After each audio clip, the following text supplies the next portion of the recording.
Do you remember at the very beginning of the entire Benghazi story back in September of 2012, initially the idea was that this anti-Muslim video that was on the internet had been at least partially responsible for the flare-up of violence in Benghazi. Very quickly, this appeared to maybe not have been true, maybe it was actually just a rumor, and it was basically removed from the national conversation, except for the fact that Republicans insisted, pounding, that Susan Rice and Barack Obama and everybody was lying, trying to make this video the scapegoat. And the video, the so-called video that didn't exist, or that wasn't a factor rather, became the beginning of the conspiracy, really. In other words, because that video, it was first talked about and then seemed to not be an important factor, that was the impetus to even create the entire conspiracy around Benghazi. How the tables have turned in the last 48 hours with the capture of one of the alleged ringleaders of the Benghazi attacks. The video story may have been the truth after all of these years, after all of the bullying and insults and insane criticisms of the Obama administration. Listen to the report from the New York Times.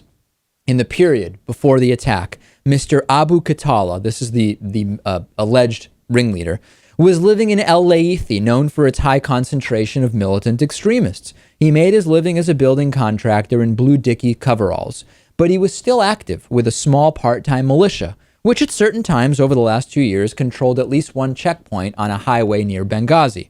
On the day of the attack, Islamists in Cairo had staged a demonstration outside the U.S. Embassy to protest an American-made online video mocking Islam, and the protest culminated in a breach of the embassy's walls. Images that flashed through the news coverage around the Arab world.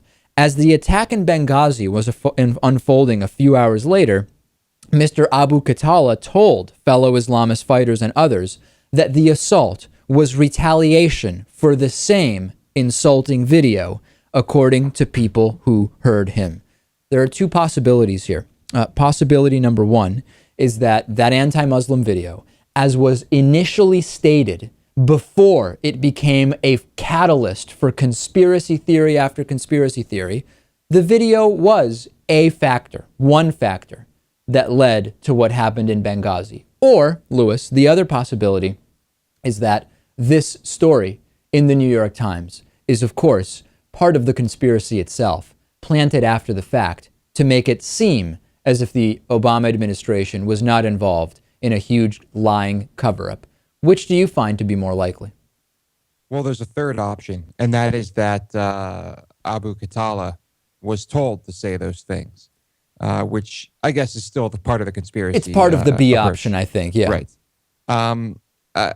I'm sure there are going to be plenty of people who think it is all just a conspiracy. That's unavoidable. But when I start thinking about this, I think, why does anyone care what the motivations of these people were to begin with? This is what Hillary Clinton said in one of the first of many hearings. She said, at this point, what difference does it make if it was the video or not? It is just interesting that John McCain and Susan Collins and all the others, they owe Susan Rice an apology. I doubt she will ever get it, but every day now we seem to be getting more and more information about the transparent idiocy of the entire Benghazi right-wing conspiracy.